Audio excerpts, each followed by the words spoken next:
مقصد یہاں پر یہ ہے کہ جس طرح آپ بچوں کو جدا کر رہے ہیں، جس طرح سے آپ نے سارا جو فضائی حدود ہے، اتنی ریڈیکل آپ لوگوں نے اقدامات لینے شروع کر دیے ہیں. کبھی آپ ڈاک بند کر دیتے ہیں جی ہندوستان میں، اگر پاکستان میں اگر ہندوستانی بستے ہیں، رہتے ہیں، ظاہر ہے لوگوں کی رشتہ داریاں ہیں، آپس میں شادیاں ہوئی ہیں، تو آپ لیٹر نہیں لکھ سکتے. کبھی آپ پاکستان سے آنے والے کبوتر سے ڈرتے ہیں، کبھی کوے سے ڈرتے ہیں، اور کبھی آپ کو شاید ہماری جو ہوا ہے وہ بری لگتی ہے.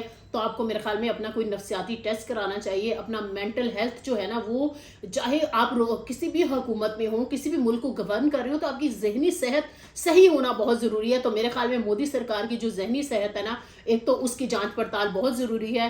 دوسرا میں ضرور کہوں گی جو گودی میڈیا ہے ان کی مینٹل ہیلتھ بالکل بھی ٹھیک نہیں ہے. وہ تو جانی مانی چیز ہے کہ کوئی کسی صحافتی اقدار کو وہ فالو ہی نہیں کر رہے ہیں. تیسرا میں کہوں گی اپنی را جو انٹیلیجنس ایجنسی ہے را، وہ دہشت گردی کے واقعات تو کرواتی ہے، تو پہلگام کے بارے میں ان کو خود سمجھ نہیں آتی ہے. اگر لفٹ آپریٹر بیچارہ اللہ اکبر کہہ کر لفٹ کو بھی آگے بھیج رہا ہے، وہ آپ چاہے ہندو ہیں تو آپ بھگوان کی مدد مانگیں گے، مسلمان ہیں تو اللہ کی بات کریں گے، اگر آپ مسیحی برادری سے تعلق رکھتے ہیں تو آپ حضرت عیسیٰ کو پکاریں گے.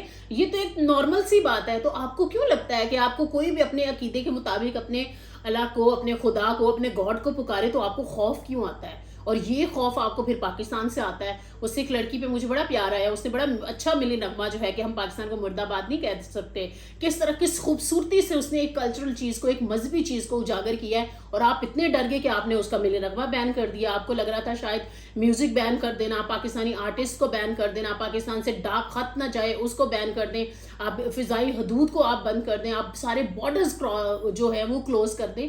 تو مجھے تو یہ لگتا ہے اتنے دور جدید میں ہندوستان کو یہ جنگ کا بھوت ہے کیا. بیسیکلی ہندوستان کو چاہیے کہ وہاں پر جو اتنی زیادہ کوئی درجنوں جو علیحدگی پسند تحریکیں ہیں ان کو ان کے رائٹس دے دے تو زیادہ بہتر ہے، بجائے یہ کہ اپنی بزدلانہ کارروائیوں سے جو انسرجنسی بلوچستان میں پاکستان کو کمزور کرنے کے لیے چلائی جاتی ہے. آپ نے دیکھ لیا ہے کہ 70 سالوں میں تو ہم کمزور ہوئے نہیں ہیں.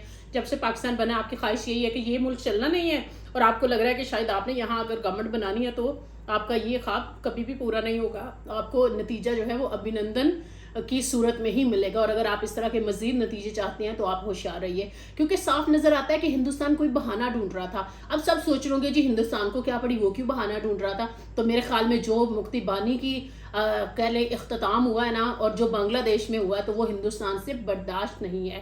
جتنی بڑی ناکامی ہوئی ہے کتنے سالوں کے بعد بھی. دیکھیے اگر کوئی قوم واقعی میں نفرت کی بنا پر یا کسی ٹھوس جو وجوہات ہے اس کی بنا پر ایسا کر رہی ہوتی ہے تو شاید صورتحال کچھ اور آتی ہے. لیکن کیا نعرے لگے ہیں بنگلہ دیش سے، کیا ہندوستان سے محبت ان کی برقرار رہی ہے؟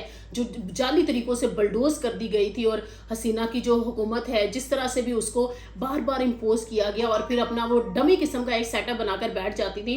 تو ہندوستان کو سمجھ نہیں آئے کہ اب ہم کیا کریں. ہماری تو ساری جو پراکسی ہے وہی ختم ہوتی جا رہی ہے کہ بنگلہ دیش نے بھی ہمیں جواب دے دیا ہے. پھر چین کے ساتھ جو ان کی صورتحال ہے وہ سب کے سامنے ہے. نیپال کی سرحد پہ کیا کچھ ہوتا ہے، پھر سری لنکا میں کیا کچھ ہوتا ہے، اور پھر بچ کے افغانستان کو دیکھ لیجیے آپ. جتنا مرضی یہ پیسہ لگا رہے ہیں، ان کو لگتا ہے کہ یہ وہاں کی ہمدردیاں خرید لیں گے. جس طرح سے پاکستان نے افغانی بہن بھائیوں کی میزبانی کی ہے، کیا کبھی ہندوستان نے کی ہے؟ اپنا آرٹیفیشل پیسہ وہاں پھینک کر کیا محبت ہندو میں اور افغانستان میں بسنے والے، چاہے وہ اقلیتیں ہیں یا مسلمان ہیں، کیا ان میں پیدا ہو سکتی ہے؟ تو پھر ایک بارڈر بچ جاتا ہے جی پاکستان کا. تو پاکستان پہ ہر وقت یہ دھمکی، پاکستانی بھی تنگ آ چکے ہیں. ویسے تو میں ہمیشہ مذمت کرتی ہوں، ہم جنگ کے بالکل نہ خواہاں ہیں، نہ ہم چاہتے ہیں. کوئی بھی باشعور انسان جنگ کی حمایت نہیں کرے گا. لیکن مودی کو چاہیے ہوش کے ناخن لے. جس طرح اس نے اپنی لابی کرنے کی کوشش کی ہے، اس کو وہاں سے بھی منہ توڑ جواب ملا، اور پاکستان بھی دے گا. جس طرح سے آپ نے کوئی ایڈونچر کرنے کی کوشش کی اور آپ کو جیم کر دیے گئے ہیں، آپ کے طیارے جو ہیں وہ ظاہر اڑان اس طرف نہیں بھر سکے.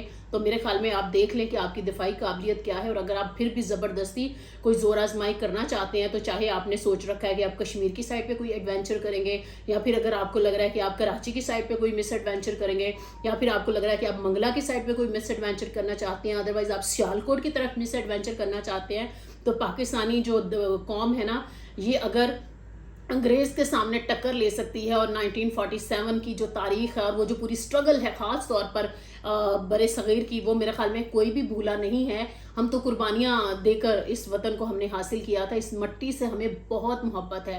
یہ بات نہیں ہے کہ اگر ہمارے مسائل ہیں، چیلنجز ہیں، تو ہم جو ہے کسی چیز میں بٹ گئے ہیں، تقسیم ہو گئے ہیں. آج پارلیمنٹ سے بھی واضح طور پہ کہہ دیا گیا، اور سب اس پر ہماری جو تمام تر سیاسی جماعتیں ہیں، چاہے مذہبی جماعتیں ہیں، ادر پولیٹیکل پارٹیز ہیں، سب لوگ یک زبان تھے اور سب نے کہا کہ ملک کی سلامتی پر کوئی سمجھوتا نہیں ہوگا. تو میرے خیال میں یہ 24 اور 36 گھنٹے جو پہلے انٹیلیجنس آئی تھی اب وہ تو ظاہرہ ختم ہو چکے ہیں، لیکن ہندوستان یہ جو پارشل پانی روک رہا ہے نا، یہ بھی برداشت نہیں کیا جائے گا. اور ابھی رات کے 12 بجے جو ہے وہ ہنگامی اجلاس جو سلامتی کونسل کا بلایا گیا ہے وہ بھی شروع ہو جائے گا، اس میں بھی سمجھ آ جائے گی. تو میرے خیال میں ہندوستان کو اگین منہ کی کھانی پڑے گی.